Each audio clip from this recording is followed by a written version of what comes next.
ఆయన నా న్యూడ్స్ అడగడం స్టార్ట్ చేశారు. ఇది నా కోడూరు, నా నియోజకవర్గం, నువ్వు ఒక చిన్న ఎంప్లాయీవి, నీకు ట్రాన్స్ఫర్ చేయాలన్నా సరే నేనే దిక్కు. దాన్ని నా జుట్టు పట్టుకొని వెనక్కి లాగేసి నన్ను గట్టిగా కొట్టారు. 2-3 సార్లు కొట్టారు. బలవంతంగా రేప్ చేయడం జరిగింది.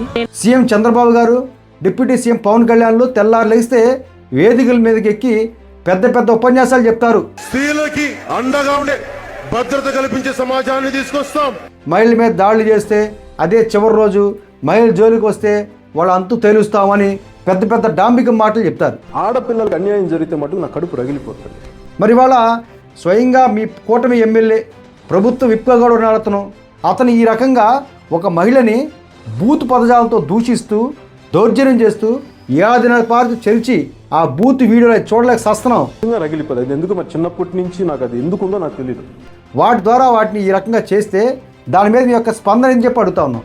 తక్షణమే ఆరవ శ్రీధర్ ఏదైతే ఉన్నాడో అతన్ని తక్షణమే శాసనసభ సభ్యత్వానికి అనర్హుగా ప్రకటించాలి. జనసేన పార్టీ నుంచి సస్పెండ్ చేయాలి. అతని మీద చట్టపరంగా చర్యలు తీసుకుంటేనే ఇంకా చట్టం, న్యాయం, ధర్మం బతికున్నాయి అనుకుంటాం. కొద్దోపో రాజ్యాంగ వ్యవస్థ మీద మీకు చిత్తశుద్ధి ఉందని అనుకుంటాం. అమ్మాయిలు ఏడిపించే వ్యక్తులను చూస్తే నాకు కోపం వచ్చేస్తాయి. లేకపోతే రాబోయే రోజుల్లో ప్రజలే ఈ కూటమికి గుణపాఠం చెప్తారని చెప్తా ఉన్నాను.